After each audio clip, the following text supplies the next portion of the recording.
Hello everyone, welcome back to my channel study Chashma. आज हम class 9 की हिंदी बुक क्षितिज का फर्स्ट लेसन दो बैलों की कथा का सार पढ़ेंगे। दो बैलों की कथा के जो लेखक हैं वो मुंशी प्रेमचंद जी हैं। पहले हम ये देखते हैं कि इस कथा के माध्यम से प्रेमचंद जी क्या समझाना चाह रहे हैं, उनका उद्देश्य क्या है। तो दो बैलों की कथा के माध्यम से प्रेमचंद जी ने कृषक समाज और पशुओं के भावात्मक संबंध का वर्णन किया है। इस कहानी में उन्होंने यह भी बताया है कि जो स्वतंत्रता है वो आसानी से नहीं मिलती, उसके लिए बार बार संघर्ष करना पड़ता है। इस प्रकार परोक्ष रूप से ये कहानी जो है आज़ादी के आंदोलन की भावना से जुड़ी हुई है।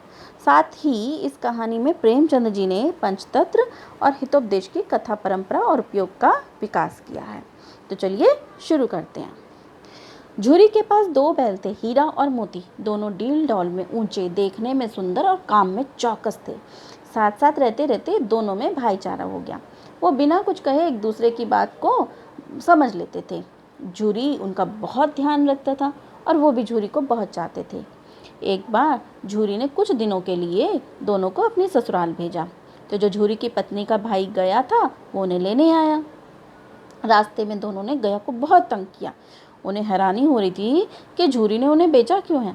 घर पहुंचकर गया ने उन्हें बांध दिया और उनके आगे रूखा सूखा भूसा डाल दिया। अब नई जगह, नए लोग। हीरा मोती ने लेकिन नान में मुंह तक नहीं डाला। रात में दोनों ने वहां से भाग जाने की सलाह की। उन्होंने जोर लगाकर रस्सियां तोड़ डाली और वहां से भाग निकले। सुबह होने पर झूरी ने जब उन्हें थान पर खड़े देखा तो उसका जो दिल था वो भर आया। उसने दौड़कर उन्हें गले लगा लिया। अब घर और गांव के लड़के जमा हो गए और तालियां बजा बजा कर उनका स्वागत करने लगे। लेकिन झूरी की पत्नी ये देखकर झल बुन गई। उसने उनके सामने रूखा सूखा भूसा डाल दिया, लेकिन दोनों फिर भी बहुत खुश थे। अगले दिन गया फिर उन्हें लेने आ गया। इस बार वह उन्हें गाड़ी में जोत कर ले गया। रास्ते में मोती ने गाड़ी को गड्ढे में धकेल देना चाहा, लेकिन हीरा जो था वो ज़्यादा सहनशील था। उसने गाड़ी संभाल ली। घर पहुंचकर गया ने उनसे सख्त काम लेना शुरू कर दिया। वो दिन भर उन्हें हल में जोतता। झूरी ने कभी भी उन पर फूल की छड़ी तक से नहीं मारा था, लेकिन गया जब तक उन्हें खूब मारता पीटता, मोटे रस्से से बांध कर रखता, उनके सामने रूखा सूखा भूसा डालते। लेकिन दोनों ने क्या कर सकते थे। दोनों लाचार निगाहों से एक दूसरे को देखते रहते। गया के घर में एक छोटी सी लड़की रहती थी। उसकी सौतेली माँ उसे बहुत मारती पीटती थी। बैलों की दुर्दशा देखकर लड़की को उन पर दया आती थी। वो रात में चुपके से आकर क्या करती, उन्हें रोटी खिला जाती। जो उसके प्यार के सामने, उस लड़की के प्यार के सामने दोनों बैल अपनी मार भूल जाते और अपमान भूल जाते। लेकिन अब उनसे और सहन नहीं होता था। दोनों ने वहाँ से क्या किया, भागने का निश्चय किया। रस्सा बहुत मोटा था। मोती रस्से को चबाकर तोड़ने की कोशिश करने लगा। तभी वो लड़की आई। लड़की ने सुबह घर में सुना था कि आज हीरा मोती की नाक में नकेल डाल दी जाएगी। उसने उन दोनों के रस्से खोल दिए। दोनों वहाँ से भाग निकले। थोड़ी देर बाद लड़की ने शोर मचा दिया कि बैल रस्सी तोड़कर भाग गए हैं। गया उनके पीछे पीछे दौड़ा। अब बैल थे कि वो सीधे भागते चले गए। उन्हें रास्ते का भी ध्यान नहीं रहा। गया को खाली हाथ ही लौटना पड़ा। हीरा और मोती ने फिर आज़ादी की सांस ली। लेकिन रास्ते में उन्हें एक सांड मिला। सांड हीरा मोती की तरफ लपका। दोनों के होश उड़ गए। भागना बेकार था, इसलिए दोनों ने हिम्मत से काम लिया। सांड ने हीरा पर वार किया तो मोती ने पीछे से उस पर सींगों से चोट की। सांड मोती की ओर पलटा तो हीरा ने उस पर सींग चला दिए। सांड घबरा गया। दोनों ने मिलकर उसको जख्मी कर दिया। सांड भागा और हीरा मोती ने उसका दूर तक पीछा किया, लेकिन सांड बेदम होकर गिर गया तो दोनों ने उसे वहीं छोड़ दिया। दोनों आगे चले तो रास्ते में मटर का खेत दिखाई दिया।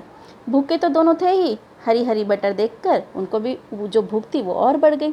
वो खेत में घुस गए और मटर खाने लग गए। तभी खेत के रखवालों ने उन्हें देख लिया। उन्होंने उन दोनों को घेर लिया। हीरा तो भाग निकला, लेकिन जो मोती था उसका जो खुर था ना, वो कीचड़ में धंस गया। अब वो भाग नहीं सका। उसे मुसीबत में देखकर हीरा भी वापस आ गया और दोनों को पकड़कर कांजी हाउस में बंद करवा दिया गया। हीरा मोती ने देखा कि कांजी हाउस में तो और भी बहुत जानवर हैं, जैसे भैंसें, घोड़ियाँ, घोड़े, गधे, और सब के सब मरियल, कमज़ोर, दुबले पतले। सारा दिन हीरा मोती को खाने पीने को कुछ नहीं मिला। रात हुई। मोती ने हीरा से कहा कि दीवार तोड़कर बाहर निकल चलते हैं। उसने सींग से दीवार पर चोटें मारने शुरू कर दी। 2-4 चोटों में ही थोड़ी सी दीवार टूट गई। उसकी हिम्मत और बढ़ गई। उसने दीवार को और ज़ोर से धक्का मारा। आधी दीवार गिर गई। दीवार के गिरते ही घोड़े, घोड़ियाँ, भैंसें और बकरियाँ सब भाग गई। तो मोती ने गधों को भी सींग हिला हिला कर भगा दिया, पर हीरा था वो भाग चलने को तैयार ही नहीं हुआ, क्योंकि उसके लग रही थी चोट। तो उसने मोती से कहा कि वो भाग जाए, पर क्या मोती अपने मित्र को छोड़कर जा सकता था? वह भी हीरा के पास आकर लेट गया। सुबह होते ही कांजी हाउस में खलबली मच गई। हीरा मोती को और मोटे मोटे रस्सों से बांध दिया गया और मरम्मत हुई सो अलग। 1 सप्ताह तक उन्हें तिनका तक भी खाने को नहीं दिया, बस दिन भर में एक बार पानी जरूर दे देते थे। दोनों इतने कमज़ोर हो गए कि उनसे उठा भी नहीं जाता था, उनकी हड्डियां निकल आईं। एक दिन कांजी हाउस वालों ने हीरा मोती को नीलाम कर दिया। लाल लाल आंखों वाले दड़ियल आदमी को देखते ही दोनों के दिल कांप उठे। वह आदमी उन्हें लेकर चल दिया। रास्ते में गाय बैलों को मजे से जुगाली करते देख उनको अपनी दशा पर रोना आ रहा था। तभी दोनों को लगा कि ये रास्ता तो जाना पहचाना है, वही खेत, वही बाग, वही गांव जिस रास्ते से गया उन्हें लेकर गया था। तो उन्होंने सोचा हमारा घर पास में ही है। ऐसा सोचते ही दोनों की चाल तेज हो गई, सारी कमजोरी गायब हो गई। दोनों में न जाने कहाँ से इतना दम आ गया और वो तेजी से दौड़ने लगे। दोनों भागकर सीधे अपने घर, अपने थान पर जाकर खड़े हो गए।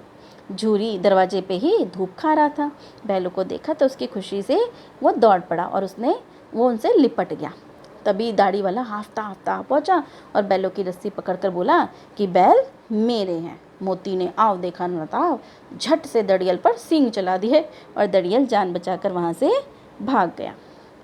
जरा सी ही देर में जो नाद थी जिसमें वो खाते थे, खली, भूसा, चोकर, दाना सब भर दिया गया और दोनों खाने लगे। जो हीरा और मोती हैं दोनों वो खाने लगे। झूरी जो था वो खड़ा खड़ा उनकी पीठ सहला रहा था। तभी झूरी की पत्नी फटाफट अंदर से दौड़ी दौड़ी आई और उसने दोनों बैलों के माथे चूम लिए। तो यहाँ हमारी कहानी ख़त्म होती है। कैसी लगी आपको कहानी? नेक्स्ट वीडियो में इसके क्वेश्चन आंसर्स डिस्कस करेंगे। Stay tuned for more videos. Till then.